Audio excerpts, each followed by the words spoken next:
اعوذ باللہ من الشیطان الرجیم بسم اللہ الرحمن الرحیم۔ السلام علیکم پیارے دوستو، آج جو ہم بات کرنے والے ہیں وہ جمعہ کی نماز کے بارے میں ہے۔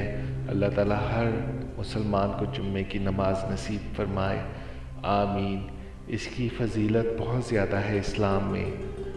نبی اکرم صلی اللہ علیہ وآلہ وسلم نے فرمایا، جمعے میں ایک گھڑی ایسی ہے کہ بندہ جو کچھ بھی اس میں مانگتا ہے اللہ اسے عطا کرتا ہے۔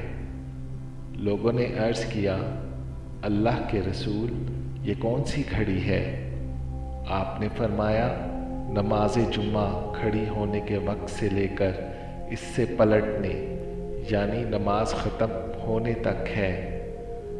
آج کل جتنی بھی مشکلات ہیں انسان کی زندگی میں، ہزاروں لاکھوں دعائیں ہیں جن کے قبول ہونے کی تمنا ہر مسلمان کو ہے۔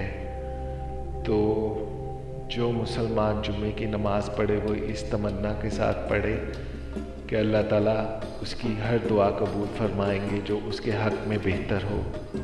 تو میں امید کرتا ہوں آج کے بعد ہم سب مسلمان جمعے کی نماز کو باقاعدگی سے پڑھیں گے، بلکہ ہر نماز کو باقاعدگی سے پڑھیں گے، بالخصوص جمعے کی نماز کو، کہ جب ہماری حاجتیں، ہماری ضرورتیں، ہماری دعائیں اللہ تعالیٰ قبول فرمائیں گے۔ امام ترمذی کہتے ہیں، عمرو بن عوف کی حدیث حسن غریب ہے۔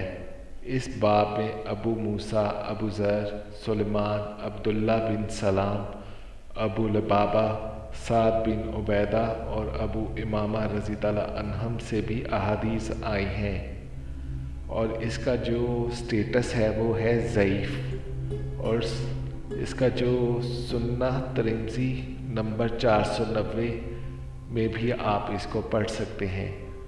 تو اس تمنا کے ساتھ کہ اللہ تعالیٰ ہم سب کو جمعے کی نماز پڑھنے کی توفیق عطا فرمائے اور اللہ تعالیٰ کی خاص عنایتیں، محبتیں اور دعا قبولیت کا شرف ہمیں حاصل ہو۔